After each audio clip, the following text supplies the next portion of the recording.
Okay, Assalamu alaikum guys, welcome back to Giant Clinica. So we're going to be discussing the adrenal gland. So adrenal gland is basically present on the superior pole of the kidney. Okay, adrenal gland has two parts. One being the cortex, the inner part being the medulla. So the outer part, cortex, has three parts to it: glomerulosa, fasciculata, and reticularis. So now there's a mnemonic for that, which is GFR: glomerulosa, fasciculata, and reticularis. Glomerulosa basically produces aldosterone, fasciculata produces glucocorticoids, and reticularis produces aldosterones. Now there are going to be regulators for these. So the primary regulator for glomerulosa is going to be the angiotensin 2. Angiotensin 2 mainly acts on the adrenal gland and causes it to produce a hormone called aldosterone, which is one of the main mineralocorticoids. This aldosterone is going to act on the kidneys to increase the reabsorption of sodium and water, and then to release a large amount of potassium. So this is how we maintain the blood pressure in the body. Then you have the fasciculata, which is going to be mainly stimulated by ACTH and corticotroph releasing hormone. So now in return glucocorticoids are produced.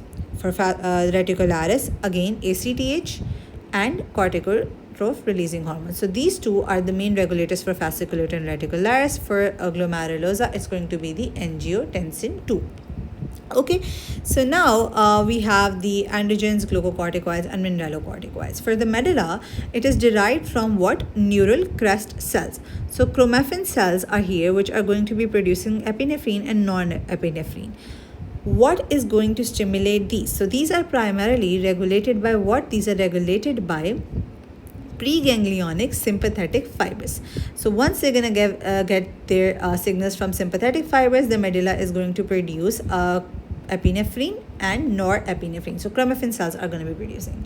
So there are few clinical integrations that we will discuss later on as well. So first one is going to be the Addison disease, in which the glomerulosa and fasciculata both fail to produce glucocorticoid as well as the mineralocorticoids. So what happens is that when we do not have any mineralocorticoids and any glucocorticoids, so the negative feedback on the pituitary gland decreases, which means now more ACTH is going to be produced. Previously we discussed pro-opium melanocortin.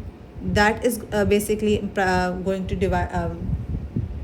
divide into three derivatives, which is going to be melanocyte stimulating hormone, ACTH, and beta endorphins. So now ACTH is going to increase as well as beta endorphins and melanocyte stimulating hormone. So this melanocyte stimulating hormone is going to act on the melanocyte. Melanin content is going to increase, leading to hyperpigmentation.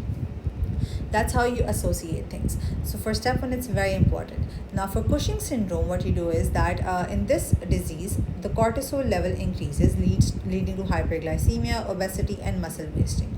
We will be discussing this later on, as I've said earlier. For the Conn syndrome, aldosterone increases excessively, leading to hypertension.